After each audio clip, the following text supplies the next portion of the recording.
ಪರಪ್ಪನಗರ ತಂದು ಬಿಟ್ಟರು. ಅಲ್ಲಿ ಇನ್ನೊಂದು ಮುಖ ಓಪನ್ ಆಗೋಯ್ತು ನನಗೆ. ಅಂದರೆ ಕತ್ಲಲ್ಲಿ ರಾತ್ರಿ ತಂದು ಜೈಲಲ್ಲಿ ತೋರಿಸಿದ್ದು ಕತ್ಲಿತ್ತು, ಮೌನವಾಗಿದೆ ಜೈಲು, ಭಾಳ ಮೌನ, ನಿಶಬ್ದ, ಒಂಥರ ಅದು ನೋಡೋರಿಗೆ ಒಂಥರ ಫೀಲ್ ಆಗೋದು. ಸಾಧ್ಯ ಇಲ್ಲ ಯಾರಿಗೂ ನೋಡಲಿಕ್ಕೆ. ಸ್ಮಶಾನವನ್ನು ನೋಡೋಕ್ಕಾಗುತ್ತಾ? ಈ ರಾತ್ರಿ ಕತ್ಲಲ್ಲಿ ಬೆಂಕಿ, ಉದ್ದಿನ ಬೆಂಕಿ ಆವಿ ಆದ್ಮೇಲೆ ನನಗೆ ಒಂದು ಕಲ್ಪನೆ ಇದೆ. ಇದು ಪರಪ್ಪನಗರದ ಒಳಗೆ ಜೈಲಿನಲ್ಲಿ ಬರೀ ನಾವು ಸಿನಿಮಾದಲ್ಲಿ ನೋಡಿಲ್ವಾ, ಅದು ಮಾತ್ರ ಇರುವುದು ಅಂತ, ಬೇರೆ ಏನಿದೆ? ಹಾಗೆ ಇದೆಯಾ? ಈಗ ಹಳೆ ಜೈಲಲ್ಲಿ ಅಲ್ಲ, ನೀವಿದ್ದಿದ್ದೆ ಹೇಗೆ? ನಾವು ಸ್ವಲ್ಪ ಈಗ ಫ್ಯಾಷನಬಲ್ ಜೈಲು ಇದು. ಅಂದ್ರೆ ಫ್ಯಾಷನಬಲ್ ಅಂದ್ರೆ ಕಂಬಿಗಳು, ಬಿಲ್ಡಿಂಗ್ಗಳು ಬೇರೆ ಇತ್ತು. ಹಿಂದಿನ ಕಾಲದಲ್ಲಿ ಜೈಲು ಎಂಬುದನ್ನು ಭಯ ಹುಟ್ಟಿಸ್ಬೇಕು ಅಂತಲೇ ಕಟ್ತಾ ಇತ್ತು. ಬಾಗಿಲು ಚಿಕ್ಕದು, ಬಗ್ಗಿ ಹೋಗ್ಬೇಕು, ಇರಿಟೇಷನ್ ಆಗ್ಬೇಕು, ಮಲ್ಗಕ್ ಕಷ್ಟ ಆಗ್ಬೇಕು. ಇಲ್ಲ, ಇವಾಗ ಅದೆಲ್ಲ ಇಲ್ಲ. ಮಂಚ ಎಂಬುದು ಇಟ್ಟಿಗೆ ಕಲ್ಲಿಂದ ಕಟ್ಟಿರ್ತಾರೆ, ಇಷ್ಟೇ ಚಿಕ್ಕದು. ಅದ್ರ ಮೇಲೆ ಗೋಣಿ ಚೀಲ ಹಾಕಿ ಬಿಚ್ಚಾನ ಅಂತ ರಗ್ ಹಾಕೊಂಡು ಅದ್ರ ಮೇಲೆ ಗಾಳಿ ಕಿಟಕಿ. ಅಲ್ಲಿ ಏನು ಯೋಚನೆ ಮಾಡ್ತಾ ಇದ್ರಿ? ನೆಕ್ಸ್ಟ್ ಏನು ಅಂತ? ನೆಕ್ಸ್ಟ್ ಏನು ಯೋಚನೆ ಮಾಡ್ಲಿಕ್ಕೆ ಆಗುದಿಲ್ಲ. ಏನಂತ ಯೋಚನೆ ಮಾಡುದು ಅಂತ. ಫ್ಯಾಮಿಲಿ ಬಗ್ಗೆ ಬರಕ್ ಸ್ಟಾರ್ಟ್ ಆಗುತ್ತಲ್ಲ, ಮಿಕ್ಕಿದ ಫ್ಯಾಮಿಲಿ ಬಂದು ನೋಡ್ಕೊಂಡು ಹೋಗ್ತಾರ. ನಾನೇನ್ ಮಾಡಿದೆ ಅಂದ್ರೆ ಮಾರ್ಚ್ ಹೊರಗೆ ಬರುದು ಬೇಡ. ನನಗೆ ಚಿಕ್ಕ ಮಗು ಇದ್ದ, 3 ತಿಂಗಳ ಮಗ. ಚಿಕ್ಕ ಮಗು ಇದ್ದಾಗ ಮಗನಿಗೆ ಆ ಜೈಲು ನೆರಳು ಬೀಳ್ಬಾರ್ದು, ನಿನ್ಗೆ ಬೀಳ್ಬಾರ್ದು, ನೀನ್ ಬರ್ಬೇಡ ಅಂತ ಹೇಳ್ಬಿಟ್ಟು ಹೋಗಿದೆ. ನಾನು ಬರ್ತಾ ಅವ್ರ ಮನೆ ಪೊಲೀಸ್ ಜೀಪ್ ನಿಲ್ಸಿದ್ದೆ. ಸ್ವಲ್ಪ ಒಳ್ಳೆ ಏನು ಅವಾಗ ಸ್ವಲ್ಪ ಕೊಟ್ಬಿಟ್ಟು ರೋಡಲ್ಲಿ ಗಾಡಿ ಸಡಿ ಹಾಕ್ಬಿಟ್ಟು, ನಮ್ಮ ಮನೆ ಪಕ್ಕನೆ ಈ ಅಂಬರೀಷಣ್ಣ ಮನೆ ಮತ್ತೆ ನಮ್ಮ ಮನೆ ಸ್ವಲ್ಪ ಹಿಂದೆ ಇದೆ. ಅಲ್ಲಿ ಒಂದು ಸ್ಕೂಲ್ ಇದೆ, PJs ಅವ್ರ ಮನೆ ನೋಡಿದಲ್ಲ, ಅಲ್ಲಿ ಗಾಡಿ ಒಳಗಡೆ ಹಾಕ್ಸ್ಕೊಂಡು ನಮ್ಮ ಮನೆ ಮಿಸ್ಸಸ್ ಮನೆ ಅಲ್ಲೇ ಇರೋದು. ಅವ್ರಿಗೆ ಬರ್ಲಿಕ್ಕೆ ಹೇಳಿದೆ. ಮಗಿಡ್ಕೊಂಡು ಬಂದು ಒಂದು 10 ನಿಮಿಷ ಮಾತಾಡಿ ಮಗುನ ತರ್ಕೊಂಡು, ನೀನು ಬರಕ್ ಹೋಗ್ಬೇಡ, ನಾನು ನೋಡ್ಕೊಳ್ತೀನಿ ಅಂತ ಹೇಳ್ಬಿಟ್ಟು ಒಳಗಡೆ ಹೋಗಿದ್ದು. ಮಾರ್ಚ್ ವರೆಗೂ ಅವಳಿಗೆ ಬರಕ್ ಬಿಟ್ಟಿಲ್ಲ. ನಾನೇನೋ ಒಂದು 10 ದಿವಸ ಬೇಲ್ ಬರ್ತೀನಿ, ಮಗು ನಮ್ಗೆ ಆ ಥರ ತಲೆ ತಿರುಗಿಸಿದ್ರು, ಬಂದ್ಬಿಡ್ತೀನಿ ಅಂತ. ಅಲ್ಲಿ ಮುದ್ದಪ್ಪಣ್ಣ ಅಂದ್ರು, ಇದು ಜೀವನ ಶಿಕ್ಷೆ ಆಗಿರೋ ಕೇಸ್, ಇದು ಸುಲಭ ಇಲ್ಲ, ಸುಮ್ಮನೆ ಸೈಲೆಂಟ್ ಆಗುತ್ತ, ಶಾಂತವಾಗು, ಟೈಮ್ ಬಂದಾಗ ಹೊರಗೆ ಹೋಗ್ತೀಯ ನೀನು, ನಿಮಗೆ ಟೈಮ್ ಬೇಕು, ನೀನು ಏನೇನೋ ಮಾಡ್ಕೊಂಬಿಟ್ರೆ ಲೈಫ್ ಹಾಳಾಗ್ಬಿಡ್ತದೆ. ನಾನೇನು 15 ದಿವಸ 20 ದಿವಸ ಬಂದ್ಬಿಡ್ತೀನಿ, 1 ತಿಂಗಳಲ್ಲಿ ಬರ್ತೀನಿ ಅಟ್ಲೀಸ್ಟ್ ಅಂತ. ಮಾರ್ಚಿಗೆ ನಾನು ಹೆಂಡತಿಗೆ ಲೆಟ್ರ್ ಕಾಗದ ಬರೆದೆ. ಇವತ್ತು ಇಟ್ಕೊಂಡಿದ್ದಾಳೆ, ಕಾಗದ ಬರೆದು ಬಾ, ನೀನು ನನ್ನ ಕೈ ಆಗ್ತಾ ಇಲ್ಲ. ಆಗ ಯಾರೋ ದೇವರ ರೂಪದಲ್ಲಿ, ಮನುಷ್ಯ ರೂಪದಲ್ಲಿ ಒಬ್ರು ದೇವರು ಬಂದಾಗ ಆಯ್ತು. ಹೌದು, ನನ್ನ ಮನೆಯವಳೆ ಹೆಂಡತಿ ಮಗನ ಕರ್ಕೊಂಡು ಬಂದ್ರು. ಬಟ್ ಜೈಲೊಳಗೆ ಮುತ್ತಪ್ಪಣ್ಣ ನನ್ನನ್ನು ನಿಂತರು, ನನ್ನ ಪರವಾಗಿ ನಿಂತರು. ಜೈಲಲ್ಲಿ ಅಂದ್ರೆ ಹೋಗೋ ದಿವಸನೇ ನನಗೆ ಏನಾಗಿದೆ ಅಂದ್ರೆ, ಜೈಲಲ್ಲಿ ಒರಿಜಿನಲ್ ಮುತ್ತಪ್ಪರಿ, ಡ್ಯೂಪ್ಲಿಕೇಟ್ ಮುತ್ತಪ್ಪರಿ ಒಂದೇ ಏನು, ಅವ್ರ ಮೇಲಿನ ಸೆಲ್ ಕ್ವಾರಂಟೈನ್ ಬ್ಲಾಕ್ ಇದೆ, ಸ್ಪೆಷಲ್ ಅಡ್ಮಿಷನ್ ರೂಮ್. ಅದು ಡೈಲಿ ಅಡ್ಮಿಷನ್ ಬರ್ತಾಯಿದ್ರಿ. ಪ್ರತಿದಿನ ಸಾಯಂಕಾಲ 7 ಗಂಟೆಯಿಂದ ಸ್ಟಾರ್ಟ್ ಆಗುತ್ತೆ ಅಡ್ಮಿಷನ್. ಅಲ್ಲಿಗೆ ಎಲ್ಲ ಸ್ಟೇಷನ್ ಹೊಡೆದಾಟ ಆಗಿತ್ತಲ್ಲ, ಬೆಂಗಳೂರು ಸರೌಂಡಿಂಗ್. ಅಲ್ಲಿಂದ ಎಲ್ಲರನ್ನ ಹಾಕೊಂಡು ಗೋಣಿಚೀಲ ಸೇರಿಸಿ ತಂದು ಇಲ್ಲಿ ಸ್ಟೇಷನ್ ಅವ್ರಿಗೆ ಇದೇ ಕೆಲಸ. ಕೋರ್ಟ್ ಪೊಲೀಸ್ ಮಾಡಿ ಕೋರ್ಟ್ ಅವರು ಇದು ಮಾಡ್ತಾರೆ. ರಾತ್ರಿ 11 ಗಂಟೆಗೆ ಕೆಲವರು ತಂದು ಬಿಟ್ಟು ಅದು ಇದೆ. ಅದು ಒಂದು ಜೈಲಿಗೆ ಸೇರಲೇಬೇಕಲ್ಲ, ಕಸ್ಟಡಿ ಇದಕ್ಕೆ ಪೊಲೀಸ್ ಕಸ್ಟಡಿ ತಗೊಂಡೋಗಿ ಇಲ್ಲಿ ಬಂದು ಕೂರಿ ಮಂದಿ ಆಗ್ತೀವಲ್ಲ, ಸೇಮ್ ಟು ಸೇಮ್ ಒಂದು ಅಡ್ಮಿಷನ್ ರೂಮ್ ಮಾಡಿಬಿಟ್ಟಿದ್ದಾರೆ. ಒಂದೊಂದು ದಿವಸ 200 ಜನ, ಒಂದು ದಿವಸ 50 ಜನ ಕಮ್ಮಿ. ಇವತ್ತು ಅಡ್ಮಿಷನ್ ಇಲ್ಲಪ್ಪ ಪುಣ್ಯ ಅಂದರೆ ನೆಕ್ಸ್ಟ್ ಡೇ ಅದು ಡಬಲ್ ಆಗಿ ಬರೋದು. ಅಂದರೆ ಕ್ರೈಮ್ ಆ ಥರ ಪ್ರತಿ ಇದರಲ್ಲಿ ಇರ್ತದೆ ಸ್ಟೇಷನಲ್ಲಿ, ಆ ಏರಿಯಾದವ್ರದ್ದು. ಅದೇ ತಂದು ಅಡ್ಮಿಷನ್ ರೂಮಲ್ಲಿ ನಾನು ಅಲ್ಲೇ ಇದ್ದೀನಿ. ಅಲ್ಲಿ ಮುತ್ತಪ್ಪಣ್ಣ ನನಗೆ ಪರಿಚಯ ಸಿಕ್ಕಿದ್ರು. ಸ್ವಲ್ಪ ಅವರು ಕೂಡ ನನ್ನ ಕೈ ಹಿಡಿದು. ರಾಮಮೂರ್ತಿ, ಪ್ರೊಡ್ಯೂಸರ್ ರಾಮಮೂರ್ತಿ ಯಾವಾಗ ಬಂದಿದ್ದು? ಅವರು ಸ್ವಲ್ಪ ಸಮಯ ಅಂದರೆ ಈ ಅಲ್ಲಲ್ಲ ಎಪಿಸೋಡ್ ಅಂದರೆ ರಾಮಮೂರ್ತಿ ಅಡ್ವೊಕೇಟ್ ಅನ್ನ ಬೇರೆ ಒಳ್ಳೆ ಅಡ್ವೊಕೇಟ್ ಅನ್ನು ಫಿಕ್ಸ್ ಮಾಡಿಕೊಂಡು ಅದು ತಾನೇ ಸ್ಟೋರಿ ಅಲ್ಲ.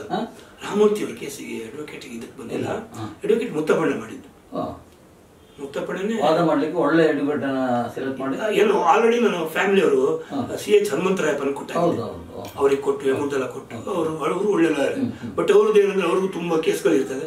ಟೈಮ್ ನೋಡಿ ಸ್ವಲ್ಪ ಸಮಯ ಇರಲಿ, ಇವ್ರಿಗೂ ಕೆಲವು ಜಡ್ಜಿ ಲಾಯರ್ಗಳಿದ್ದಾರೆ. ಕೇಸ್ ಆದ್ರೆ ಅನ್ಭವಿಸ್ಲಿ, 1-2 ವರ್ಷ ಇರಲಿ, ಆಮೇಲೆ ನಾನು ಬಿಡಿಸ್ತೀನಿ, ಆ ರೀತಿನೂ ಶಿಕ್ಷೆ ಕೊಡ್ತಾರೆ ಲಾಯರ್ಗಳೇ. ಬೇಕು ಅಂತ ಅವ್ರು ಬಿಸಿ ಇರು, ದೊಡ್ಡ ಲಾಯರ್ಸ್ ಇದ್ದ ಇರಲಿ, ಇಲ್ಲ ರೀ ಜಡ್ಜ್ ಸರಿ ಇಲ್ಲ, ಬೆಂಚ್ ಸರಿ ಇಲ್ಲ, ಹಾಕ್ತೀನಿ, ಮೂವ್ ಮಾಡಬೇಕು ಕೇಸ್ನ. ನಾನು ಹೋದ್ರೆ ನನಗೆ ಮೂವ್, ಇನ್ನು ಹಿಂದೆಲ್ಲ ಕೇಸ್ಗಳಿದೆಲ್ಲ, ಅದಕ್ಕೆ ಸ್ಪೆಷಲ್ ಇದಿದೆ ಮೂವ್ ಮಾಡೋಕ್ಕೆ ಅರ್ಜೆಂಟಲ್ಲಿ, ಅದನ್ನು ಮಾಡ್ಬೋದು. ಲಾದಲ್ಲಿ ಅದೆಲ್ಲ ಸಿಸ್ಟಮ್ ಇದೆ. ನಮ್ಮ ಲಾಯರ್ ಮಾಡಲಿಲ್ಲ, ಜಡ್ಜಿ ಸರಿ ಇಲ್ಲ ಬೇಡ ಅಂತ. 1 ತಿಂಗಳಾಯ್ತು, 2 ತಿಂಗಳು ಹಿಂಗೆ ನನಗೆ ತಡ್ಕೊಳಕ್ಕಾಗ್ತಿಲ್ಲ. ಆವಾಗ ಮುತ್ತಪ್ಪಣ್ಣ ಅಂದರು, ನೀನು ಅಂದರೆ 8 ತಿಂಗಳು ಆಗ್ತದೆ, 7 ತಿಂಗಳಾಯ್ತು, 8 ತಿಂಗಳು ಫ್ಯಾಮಿಲಿಯವ್ರು ಯಾರು ನನಗೆ ಬರ್ತಾ ಇಲ್ಲ. ಇದು ಮುತ್ತಪ್ಪಣ್ಣ ಗೊತ್ತಾಯ್ತು. ಫಿಲ್ಮಲ್ಲಿ ಬರೋಲ್ಲ, ಯಾರು ಫಿಲ್ಮ್ ಇಂಡಸ್ಟ್ರಿ ಇಲ್ಲ ಸಪೋರ್ಟಿಗೆ, ಫ್ಯಾಮಿಲಿ ಇಲ್ಲ. ಮಿಸ್ಸಸ್ ಮಾತ್ರ ಒಂದು 15 ದಿವಸಕ್ಕೊಮ್ಮೆ ಬರ್ತಾಳೆ ನನ್ನ ಮಿಸ್ಸಸ್. ಬಂದು ಯಾರು ಊಟ ಕೊಟ್ಟು ಸ್ವಲ್ಪ ದುಡ್ಡು ಖರ್ಚಿಗೆ ಅದು ಖರ್ಚು ಇರಬೇಕಲ್ಲ. ಅಲ್ಲಿ ಡೈಲಿ 1000 ರೂಪಾಯಿ ಖರ್ಚು ಮಾಡೋರು ಇದ್ದಾರೆ ರೌಡಿಗಳು. ನಾವು ಎಲ್ಲಿ, ನಾನು ಫಿಲ್ಮೇ ಇರಲಿಲ್ಲ ಅವಾಗ. ಆಮೇಲೆ ಸ್ಟೇಷನಲ್ಲಿ ಡೈಲಿ ಖರ್ಚು ಮಾಡೋಕ್ಕಾಗೋದಿಲ್ಲ, ತಂದು ಕೊಟ್ಟಿದ್ದು ಊಟನೇ ಮಾಡಿಕೊಂಡು ಹಾಗೆ ಆ ಥರ ನಾನು ಜೈಲಿಗೆ ಹೋಗಿ ಆಗಿತ್ತು.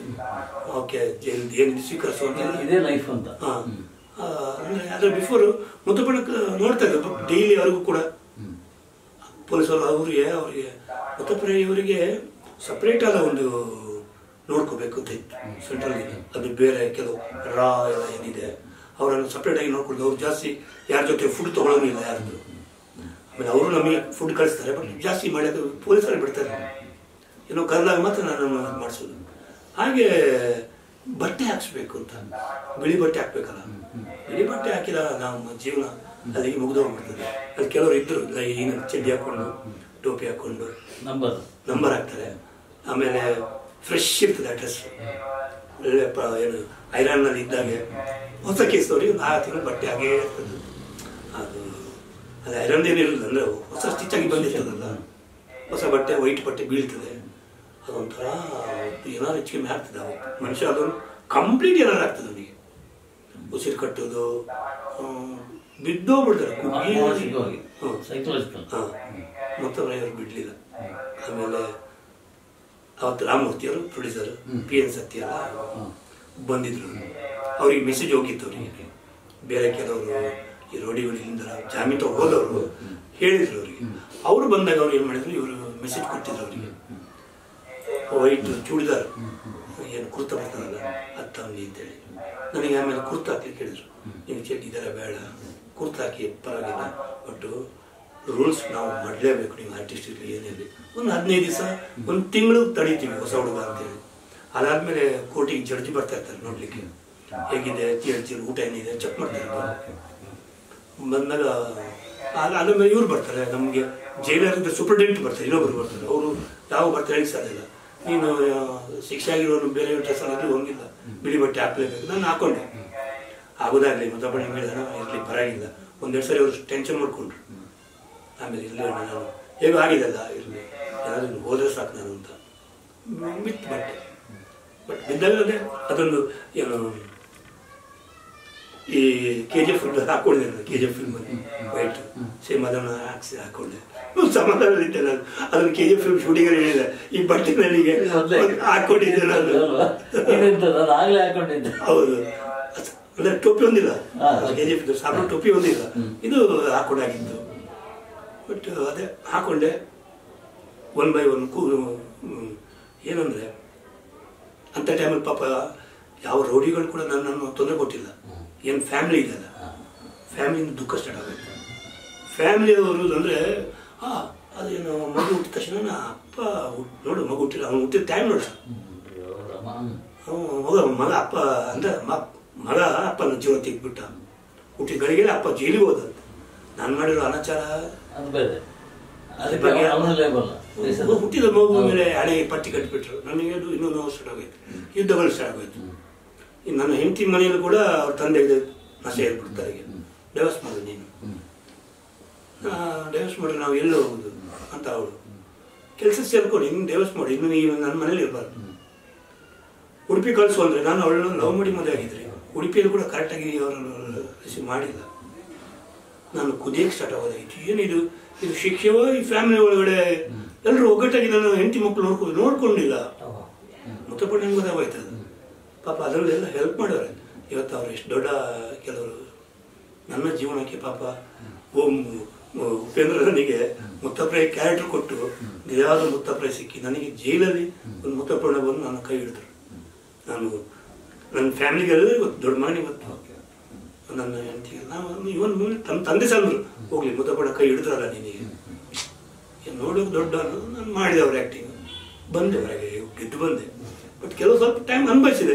ಅನುಭವಿಸ್ಬೇಕಾದ್ರೆ ಬೇರೆಯವ್ರು ಸಪೋರ್ಟ್ ಮಾಡಬೇಕಿತ್ತು. ಜೈಲಲ್ಲಿ ಯಾರಾದ್ರೂ ಸಿಕ್ಕಾಕೊಂಡಾಗ ಫ್ಯಾಮಿಲಿಯವರು ಕಲ್ಲು ಹೊಡಿಬಾರ್ದು. ನಾವು ಅಪ್ಸೆಟ್ ಆಗ್ತೀವಿ ಒಂದು. ಆಮೇಲೆ ಅಲ್ಲಿ ನಾವು ಬದಲಾವಣೆ ಆದರೆ ದೊಡ್ಡ ಉಗ್ರವಾದಿ ಆಗ್ತದೆ.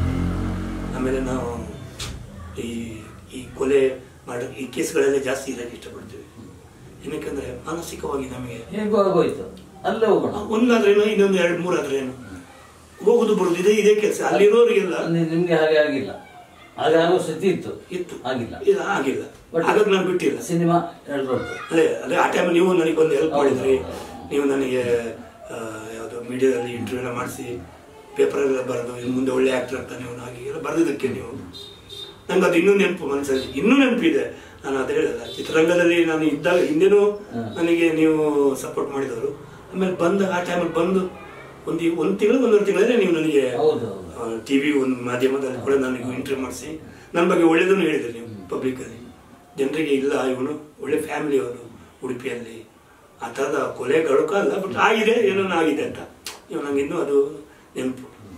ಹಾಗೆ ಕಂಟಿನ್ಯೂ ಏನಂದರೆ ನಾನು ಎಲ್ಲಕ್ಕಿಂತ ನನಗೆ ಮಗು, ಚಿಕ್ಕ ಮಗು ಇತ್ತಲ್ಲ, ಅದರ ಮೇಲೆ ಪ್ರೀತಿ ಹುಡ್ತು, ಬದಲಾವಣೆ ಆಗೋ ಒಂದು ಸ್ವಲ್ಪ ಕೋಪದಲ್ಲಿ ಇದ್ದೆ. ನಾನು ಬಂದಾಗ ಆ ಥರ ಕೋಪದಲ್ಲಿ ಇದ್ದೆ. ಬರಬೇಕಾದ್ರೆ ಜೈಲರು ಅಬ್ಬಾಯಿ ಅಂತ ತುಂಬ ಒಳ್ಳೆಯರು, ಸುಸೈಡ್ ಮಾಡಿಕೊಂಡ್ರು. ತುಂಬ ಒಳ್ಳೆಯವರು ಇದ್ದಿದ್ದಕ್ಕೆ ಜೈಲರ್ ಅವ್ರದ್ದು ಏನು ಸ್ಟೋರಿ ನನ್ನ ಹತ್ರ ಗೊತ್ತು. ನನಗೆ ಏನಕ್ಕೆ ಮಾಡಿಸಿದ್ರು, ಪ್ರೆಷರ್ ಹಾಕಿದ್ರು ಅವ್ರಿಗೆ ಕೆಲವರೆಲ್ಲ. ಹೇಳಿಲ್ಲ, ಅಲ್ಲಿರೋ ಕ್ರಿಮಿನಲ್ಸ್ಗಳು ಇವರು ಒಳ್ಳೆ ಮನುಷ್ಯ, ಎಂಥವ್ರಿಗೆ ಹೊಡಿಯೋದೇ ರೀ, ಎಂಥ ರೋಡಿ ಬರಲಿ ಸ್ಕ್ವಾಡ್ ಅಂದ್ರೆ ಏನಕ್ಕೆ ಹೊಡಿತಾರೆ ಅಂದರೆ ಅಲ್ಲಿ ಬೇಡದಿದ್ದು ಮಾಡ್ತಾರೆ. ಗಾಂಧಿ ಹೊಡಿಯೋಂಗಿಲ್ಲ, ಜೈಲು ಒಳಗೆ ಯಾರು ಕೈ ಎತ್ತಿಕ್ಕಿಲ್ಲ. ಯಾಕಂದ್ರೆ ಜೈಲು ಪೊಲೀಸ್ ಬೇರೆ, CRP ಬೇರೆ, ಸ್ಟೇಷನ್ ಪೊಲೀಸ್ ಬೇರೆ. ಕ್ರೈಮ್ನವರು ಇಸ್ ಕ್ರೈಮ್ ಪೊಲೀಸ್, ಅವ್ರು ಯಾವಾಗ ಬೇಕಾದ್ರೂ ಹೊಡಿಬೋದು, ಏನು ಬೇಕಾದ್ರೂ ಮಾಡ್ಬೋದು ಕ್ರೈಮ್ನವರು. CRPಗಳೆಲ್ಲ ಆ ಥರ ಇಲ್ಲ. ಬಂದಾಗ ಫ್ಯಾಮಿಲಿ ಹೇಗೆ ಅನ್ನಿಸ್ಬೇಕು?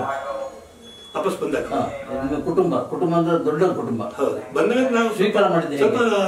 ಸ್ವಲ್ಪ ಹೊರಗಡೆ ಇಟ್ಟರು. ಅಂದ್ರೆ ನನ್ನ ರಿಯಾಕ್ಷನ್ ನೋಡ್ತಾ ಇದ್ರು, ಬಗ್ಗೆ ಮಾತಾಡ್ತಾನ ಅಥವಾ ನಾವೆಲ್ಲ, ಯಾಕಂದ್ರೆ ಅವರೆಲ್ಲ ನೋಡಕ್ ಬಂದಿಲ್ಲಲ್ಲ, ತಂದೆ ಅವರೇ ಬಂದಿದ್ದಾರೆ ನೋಡಕ್ಕೆ. ನೋಡುವ ಇವನು ಎಷ್ಟು ರಫ್ ಆಗಿದ್ದಾನ ಅಥವಾ ಸ್ಮೂತ್ ಆಗಿದ್ದಾನ. ನಾನು ಸ್ಮೂತ್ ಆಗಿದ್ದೆ, ನಂಗೆ ಅದೆಲ್ಲ ಮಾತಾಗಿದ್ದು. ನಾನು ಹೇಳಿದ್ದೆ, ನಾನು ಹೋಗುವಂಥ ದರಿದ್ರ ಜಾಗ ನೀವೆಲ್ಲ ಯಾಕೆ ಬರಬೇಕು ಅಂತ ನನ್ನ ಮಾತು ನಂಗೆ ಗೊತ್ತಿಲ್ಲ. ಫ್ಯಾಮಿಲಿಯವರು ಹಾಗೆ ಮರ್ತು ಬಿಟ್ಟೆ ನಾನು. ಅಂದರೆ ನನ್ನ ಮಗು ಚಿಕ್ಕದಿತ್ತು, ಆಮೇಲೆ ಇಲ್ಲೇ ಇವ್ರ ಜೊತೆನೇ ಇದ್ದೆ. ನಂಗೆ ಬರ್ತಿದ್ದಾಗೆ ರಾಮೂರ್ತಿ ಅವರು ಫಿಲ್ಮ್ ಕೊಟ್ಟರು ನನಗೆ, ಧರ್ಮ ಅಂತೇಳಿ. ದರ್ಶನ್ ಹೀರೋ ಅದರಲ್ಲಿ. ನನಗೆ ದರ್ಶನ್ ಅವ್ರಿಗೂ ನನಗೆ ಏನಕ್ಕೆ ತುಂಬಾ ಗುರುಗಳು ಅಂತ ಅಂತಾರೆ. ಮೆಜೆಸ್ಟಿಕ್ ಮಾಡಿದಲ್ಲ ನಾನು, ಸೀನಿಯರ್ ಆರ್ಟಿಸ್ಟ್. ಹೌದು, ಸೀನಿಯರ್. ನಾನು ಓಮಲೆಲ್ಲ ಒಳ್ಳೆ ಹೆಸರು. ಅವ್ರ ಮನೆಗೆಲ್ಲ ಹೋಗಿ ಬಂದಿದ್ದೆ. ಅವ್ರ ಮನೆಗೆ ಅವ್ರ ತಂದೆ ನಮಗೆ ಬಹಳ ಇಷ್ಟ. ತಂದೆ ಅಂತ ಹೇಳಿ ಅಲ್ಲ, ವಿಲನ್ ಹೇಳಿದಾರೆ. ಈ ಹೇಳಿ ಕೇಳಿ ಸುಮ್ಮನೆ ನಾನು ವಿಲನ್ ಆಗಿಲ್ಲ ಇಲ್ಲಿ. ತೂದೀಪು, ಆಮೇಲೆ ವಜ್ರಮುನಿಯವ್ರದ್ದು ಕಣ್ಣು ಪ್ರಾಣ ನನಗೆ. ಅವ್ರು ಕಂಡ್ರೆ ಏನೋ ಒಂಥರ. ತೂದೀಪದವ್ರ ಕೆನ್ನೆ, ವಜ್ರಮುನಿಯವ್ರ ಕಣ್ಣು. ಅಂದ್ರೆ ನಾವು ಈ ತರ ಇದ್ದು ರಿಯಲ್ ನೋಡಿ ಅಂತ. ಈ ಓಮಲ್ಲಿ ನನ್ನ ಕಡ್ಡಿ ತರ ಇದ್ದೆ, ಗಾಳಿ ಪಟ್ಟೆ ತರ ಇದ್ದೆ. ಅವ್ರ ಮನೆಗೆ ಹೋದೆ ನಾನು ಸಮರ ಮಾಡ್ಬೇಕಾದ್ರೆ. ಶ್ರೀನಿವಾಸ ಮೂರ್ತಿ ದೊಡ್ಡಣ್ಣ ಕರ್ಕೊಂಡು ಹೋಗಿದ್ದು. ನಾನು ಸಮರ ಶೂಟಿಂಗ್ ನಡೀತಾ ಇತ್ತು. ಇವರಿಗೆ ಹುಷಾರಿಲ್ಲ. ಹೋದಾಗ ನಾನು ನೋಡಿ, ಯಾರು ಇವರು? ಅದೇ ನಾನು ಅವರೆಲ್ಲ ಅಣ್ಣ ಕರಿತಾರೆ. ಚಿಟ್ಟು ತುಂಬ ಹಿಂಗೆ ಕೂತ್ಕೊ ಗಾಯದಲ್ಲ, ನಾನು ಕೈ ಹಾಗೆ ಇದೆ. ಅದೇ ಓಮಲ್ಲಿ ಮೇನ್ ವಿಲನ್ ಇವನ ತುಂಬ ದೊಡ್ಡ ಹೆಸರು, ಫೇಮಸ್. ಇವನು ಒಳ್ಳೆ ಗಾಳಿ ಪಟ್ಟೆ ತರ ಈ ತರ ಕಡ್ಡಿದ್ದಾನೆ. ಹೀಗೆ ಏನು ನೋಡಿದ್ರಿ. ಈಗ ಹೊಸ ಜನರೇಷನ್ ಎಲ್ಲ ಹಿಂಗೆ ಹುಡುಗರುಗಳೇ. ಹಾಲು ಕೊಡುವ ಸ್ವಲ್ಪ ದಪ್ಪಾಗಲಿ ಒಂದು ಮನೆಯಲ್ಲಿ ಕರೆದು ಹಾಲು ಕೊಡಿಸಿದಿಲ್ಲ. ಅದರ ಗುಣ ಅದು ನನಗೆ ನನ್ನ ಮನಸ್ಸಲ್ಲಿ ನೆನಪಿದೆ. ನನಗೆ ನಾನು ಒಬ್ಬ ದೊಡ್ಡ ನಟನ ನೋಡಿದ್ದು ಬೆಂಗಳೂರು. ಅಣ್ಣವ್ರದ್ದು ಒಂದು ಮನೆ ಬಿಟ್ಟರೆ ಇಲ್ಲನಲ್ಲಿ ಸುದೀಪ್ ಅವರ ಮನೆ. ಮೆಜೆಸ್ಟಿಕಲ್ಲಿ ಇವ್ರು ಸಿಕ್ಕಿದ್ರು. ಮೆಜೆಸ್ಟಿಕಲ್ಲೇ ನನಗೆ ದರ್ಶನ ಸಿಗ್ಬೇಕಾದ್ರೆ ಅಲ್ಲಿ ಅದನ್ನು ಸ್ವಲ್ಪ ಗ್ಯಾಂಗ್ಸ್ ಹರಲಿಲ್ಲ. ಮೆಜೆಸ್ಟಿಕ್ ಫಿಲ್ಮ್ ಮಾಡಬೇಕಾದ್ರೆ ಕೂಡ ಈ ಏನದು ಬಸವೇಶ್ವರ ಒಂದು ಹೋಟ್ಲು ಏನು ಸತಿ ನನಗೆ ಮೊದಲೇ ಪರಿಚಯ. ಅದರ ಮೊದಲು ಸುಂದರ ಯಾವುದೋ ಸುಂದರ ಏನೋ ಮಾಡಿದ್ರು. ಅವಾಗೆಲ್ಲ ಪರಿಚಯ ನನಗೆ ಒಳ್ಳೆ ರೋಲ್ ಇದೆ, ಯಾರು ಪ್ರೊಡ್ಯೂಸರ್ ಇದ್ರೆ ಹೇಳು, ಯಾರು ಪ್ರೊಡ್ಯೂಸರ್ ಇದ್ರೆ ಮಾಡಿಸ್ಕೊಡಿ, ನಿಮಗೆ ಒಳ್ಳೆ ರೋಲ್ ಇದೆ. ಅವಾಗ ಕೆಲವರೆಲ್ಲ ಹೀಗೆ ಬರ್ತಿದ್ರು. ನಾನು ನೋಡ್ಲಿಕ್ಕೆ ಗಾಡಿಯಲ್ಲಿ ಕೂಡ ಓಡಾಡ್ತಿದ್ದಲ್ಲ. ಜೊತೆಗೆ ಉಪೇಂದ್ರ ಜೊತೆಗೂ ಇದ್ದೆ. ಉಪೇಂದ್ರ ಅವ್ರಿಗೆ ಸಪೋರ್ಟ್ ಅಂತ ನಮ್ಗೆ ಆವಾಗ ಹೆಸರು ಬಂದಿತ್ತು. ಹಾಗೆ ಕಂಟಿನ್ಯೂ ಆಗೋಯ್ತು. ಅವರಿಗೆ ಪ್ರೊಡ್ಯೂಸರ್ ಸಿಕ್ಕಿದ್ರು. ಅಂದರೆ ಈ ಥರ 2 ಲಕ್ಷ ಇನ್ನೊಬ್ಬಂದು 1 ಲಕ್ಷ ತಗೊಂಡು ಫಿಲ್ಮ್ ಮಾಡೋ ಪ್ಲ್ಯಾನಲ್ಲಿ ಒಂದು ಸಂಸ್ಥೆ, ಒಂದು ಜನ ಇದ್ದರು. ಅಲ್ಲಿ ದರ್ಶನ್ ಅವ್ರನ್ನ ನಾನು ಪರಿಚಯ ಮಾಡಿಸಿದ್ದೆ. ನಾನು ಅವಾಗ ಒಳ್ಳೆ ಉದ್ದಕ್ಕಿದ್ದಾರೆ ಏನು, ಬಟ್ ತೂದೀಪ್ ಶ್ರೀನಿವಾಸದ ಮಗ ಅಂತ ಹೇಳಿ ನಿಂತಿರ ದೊಡ್ಡ ಕಲಾವಿದ್ರ ಮಕ್ಕಳು ಪಾಪ ಇಷ್ಟು ಸಿಂಪಲ್ ಹೀಗೆ ತುಂಬ ಹೆದರ್ಕೊಂಡು ನಿಂತಿದ್ರು. ಹೇಗಿದ್ದಾನೆ ಇವನು ಪಾಪ ಟಾರ್ಚರ್ ಮಾಡಿದ್ದಾರೆ ಮಾತ್ರ ಆಯ್ತಾ. ನಿಜವಾದ ದರ್ಶನ್ ಕಲಾವಿದರ ಮಗನಿಗೆ ಇದ್ದು ಟಾರ್ಚರ್ ಮಾಡಿದ್ದಾರೆ. ಅಂದರೆ ಈ ಕೆಲವು ನಿರ್ಮಾಪಕರು ಆಗ್ತಾರೆ ಇದ್ದವ್ರು ಇದ್ರು. ಅವ್ರು ನಿಮ್ಗೆ ಗೊತ್ತಲ್ಲ, ನಾನು ಹೇಳ್ಬೇಕಾ, ಮರ್ಡರ್ ಮಾಡಿದ ನಿರ್ಮಾಪಕರು ಇದ್ದಾರೆ. ಬಡ್ಡಿ ಕೊಡು ಬಡ್ಡಿ ತಂಬರೋದು ಫಿಲ್ಮ್ ಮಾಡೋದು ಬಡ್ಡಿಯಲ್ಲಿ ಮಿಸ್ ಆಯ್ತು ಅಂದ್ರೆ ಏಟೆ ಅಲ್ಲಿ ಶೂಟಿಂಗ್ ಸ್ಪಾಟ್ ಅಲ್ಲಿ. ಹೌದು. ಆ ರೀತಿ ಇದ್ದಾಗ ಹೇಗಿದ್ದಾನೆ ಇವನು ಮಾಡ್ಕೊಂಡು ಏನು ಮಾಡ್ತಾ ಇದ್ರು ಹೆದರ್ಕೊಂಡು. ಏನು ಉತ್ತರ ಏನಾದ್ರು ಕೆಟ್ಟದಾಗ ಬಂದರೆ ನನ್ನ ಲೈಫ್ ಪಾಪ ಎಷ್ಟು ಮೇಲೆ ಬರ್ಬೇಕು ಆಸೆ ಇದ್ದಾಗ ಒದ್ದಾಡ್ತಾರೆ. ಇಲ್ಲಿಂದ ನನ್ನ ಮೈನಸ್ ಆಗ್ಬಿಟ್ರೆ ನನ್ನ ಲೈಫ್ ಹೋಗುತ್ತೆ ಅಂತ. ನಾನು ಸೂಪರ್ ಆಗಿದ್ರೆ ಹೈಟ್ ಆಗಿದ್ದಾರೆ ಫುಲ್ಲು ಹೀಗೆ ಹೀಗೆ ಅದು ಒಂಥರ ಆಗುತ್ತೆ ನಮಗೆ. ಈಗಲೂ ಕೂಡ ಹಂಗೆ ಮಾಡ್ತಾರೆ. ದೊಡ್ಡ ಇದನ್ನು ಹೋದ ಹೆಣ್ಣು ಇಷ್ಟು ಹೋಗ್ತಾರೆ. ಅದು ಏನಾಗುತ್ತೆ ಅಂದರೆ ಪಾಪ ಅವ್ರ ಗುಣ ಇರ್ಬೋದು. ನಮಗೆ ಎಲ್ಲೋ ಒಂದು ಕಡೆ ಅಯ್ಯೋ ಈ ಬಾಡಿ ಇಟ್ಕೊಂಡು ನಮ್ಗೆ ಇಷ್ಟು ಹೋಗೋದು ಆನೆ ಬಗ್ಗಿಸ್ತಾರೆ ಅಂಕಶ ಹಾಕೊಂಡು ಹೀಗೆ. ಅದಕ್ಕೆ ಗಜಾಗಿ ನಾವು ಅದೇ ಕರೀದು ಗಜ. ಹಾಗೆ ಆ ವ್ಯಕ್ತಿ ಅಷ್ಟು ಎದುರ್ಕೊಂಡು ಆಮೇಲೆ ಚೆನ್ನಾಗಿದ್ದಾನಲ್ಲ ಎಮ್ ಜಿ ರೋಡಿಗೆ ಡ್ರೆಸ್ ತೊಗೋಬೇಕು. ಎಮ್ ಜಿ ರೋಡಲ್ಲಿ ಫುಟ್ಪಾತಲ್ಲಿ ಹೋಗೋ ಒಳ್ಳೊಳ್ಳೆ ಡ್ರೆಸ್ಸು 200 ರೂಪಾಯಿ 300 ರೂಪಾಯಿ ಶರ್ಟ್ಗಳು ತಗೋದು. ಅದು ಅಷ್ಟು ಕಡಿಮೆ ಮೇಲೆ ಸ್ಟಾರ್ಟ್ ಆಗಿರೋದು. ಅದಾದಮೇಲೆ ರಾಮಮೂರ್ತಿ ಅವರು ಅದನ್ನೆಲ್ಲ ಟೇಕ್ ಓವರ್ ಮಾಡಿ ಕಂಪ್ಲೀಟ್ ಆಗಿ ಸ್ವಲ್ಪ ಅಲ್ಲಿ ತೊಂದರೆ ಎಲ್ಲ ಆಗಿತ್ತು. ಮೆಜೆಸ್ಟಿಕ್ ಸುಮ್ಮನೆ ಆಗಲಿಲ್ಲ. ಸೂಪರ್ ಹಿಟ್ ಆಯಿತು. ದರ್ಶನ್ ಹೀರೋ ಆಗಿ ಮಿಂಚಿಬಿಟ್ರು. ಕರಿಯ ಹೌದು. ನೆಕ್ಸ್ಟ್ ಕರಿಯ ಫಸ್ಟ್ ಮೆಜೆಸ್ಟಿಕ್ ಕರಿಯದಲ್ಲಿದ್ದಾನೆ. ಇಲ್ಲ ಕರಿಯದಲ್ಲಿ ನಮ್ಮ ಮಂಗಳೂರು ಅವನು ಕತೆ ಕೊಟ್ಟಿರೋದು. ಅವನು police story writer, police story ಕತೆ ಬರೀತಿದ್ರು. ಡೇವಿಡ್ ಅಲ್ಲ, ಇನ್ನೊಬ್ರು ಪ್ರಶ್ನವರು ಸಖತ್ ಡೇಂಜರ್. ಅವರು ಕಾಸರಗೋಡಲ್ಲಿ ಸಿಕ್ಕಾಪಟ್ಟೆ ಪೊಲೀಸರು ಅಂದ್ರೆ ಪೊಲೀಸ್ ಡೈರಿ ಅಂತ ಬುಕ್ ಇತ್ತು. ಏನೋ ಹೆಸರಿದೆ ಅವರು ಈ ರೋಡಿಗಳೆಲ್ಲ ಕರ್ಕೊಂಡ್ಬರ್ದಲ್ಲ ಅವ್ರೆ. ಯಾಕಂದ್ರೆ ಪೊಲೀಸ್ ಡೈರಿ ಬುಕ್ ಮಾಡಿದ್ರಲ್ಲ, ಪೊಲೀಸ್ ಡೈರಿನ ಪೊಲೀಸ್ ನ್ಯೂಸ್ ಮಲ್ಲಿಕಾರ್ಜುನ ತೀರ್ಕೊಂಡ್ರು. ಕಾಸರಗೋಡಲ್ಲಿ ಇದ್ರು. ಆಮೇಲೆ ಡೇವಿಡ್ ಜೊತೆ ಓಡಾಡ್ತಿದ್ರು ಕತೆ ಹೇಳ್ಕೊಂಡು. ಆ ರೌಡಿ ಹಾಗೆ ಅಂತೆ, ಅವನು ಈ ರೌಡಿ ಹೀಗೆ ಅಂತ ಹೇಳ್ಕೊಂಡು ಓಡಾಡ್ತಿದ್ರು. ಅವರೆಲ್ಲ ಬ್ಯಾಚ್ ಮಾಡಿ ಕರಿಯ. ಒಟ್ಟು ಎಷ್ಟು ಸಿನಿಮಾ ಆಯ್ತು? ನಂದ 350 ಮೇಲೆ ದಾಟಿತ್ತು. 300-400 ಇವಾಗ ದುಡ್ಡು ಮಾಡಿಲ್ವಾ? ದುಡ್ಡ ನಾವು ಎಷ್ಟಕ್ಕೆ ಮಾಡ್ತಿದ್ವಿ, ಎಷ್ಟು ಕೊಟ್ಟಷ್ಟೇ. 10,000 15,000 18,000 22,000 ದೊಡ್ಡ ಅಮೌಂಟ್. ಅದು 7,000 ಕೊಟ್ಟರು ಓಕೆ. ಕ್ಯಾರೆಕ್ಟರ್ ಸಿಗ್ತದೆ, ಕ್ಯಾರೆಕ್ಟರ್ ಮಿಸ್ ಮಾಡಬಾರ್ದು. ಬೇರೆಯವ್ರು ಹೋದ್ರೆ ಇದು ಅವರು ಬಹಳ ಹುಷಾರು ನಮಗೆ ಪ್ರೊಡ್ಯೂಸರ್ಸ್. ಸಿನಿಮಾ ಲೆಕ್ಕಕ್ಕೆ ಮಾತ್ರ, ದುಡ್ಡಿಗೆ ಇಲ್ಲ. ಆಗ ಒಂದು ಫೈನಾನ್ಸ್ ಬೇರೆ ಇತ್ತು. ಇರ್ಲಿ ಇವತ್ತರ ನಾಳೆ ನೋಡುವ ನಮ್ಗೆ ಗೊತ್ತಿಲ್ಲ ಅದು ಎಲ್ಲಿವರೆ ಕರ್ಕೊಂಡು ಬಂತು ಅಂತ ಹೇಳಿ. ಆಮೇಲೆ ಡಿಮಾಂಡ್ ಮಾಡಿದ್ರೆ ಆ್ಯಕ್ಚುಲಿ ಅವನಿಗೆ ಸಿಗೋ ಕ್ಯಾರೆಕ್ಟರ್ ಇದು ಇನ್ನೊಬ್ಬನಿಗೆ. ಈಗ ನಿನಗೆ ಇಷ್ಟ ಅಂತ ನಾನು ಹೇಳೋದು, ಅವ್ನು ಡೈರೆಕ್ಟರ್ ಬೇಡ ಹೇಳ್ತಿದ್ದಾನೆ ಈ ಥರ ಹೇಳಿ ಅಮೌಂಟ್ ಅವ್ರು ಬೇರೆ ಫ್ರೀಯಾಗಿ ಮಾಡ್ತಾರಪ್ಪ. ಅದು ಕೆಲವರು ಬಂದರು ಆ ಟೈಮಲ್ಲಿ ಫ್ರೀಯಾಗಿ ಕ್ಯಾರೆಕ್ಟರ್ ಮಾಡುವರು.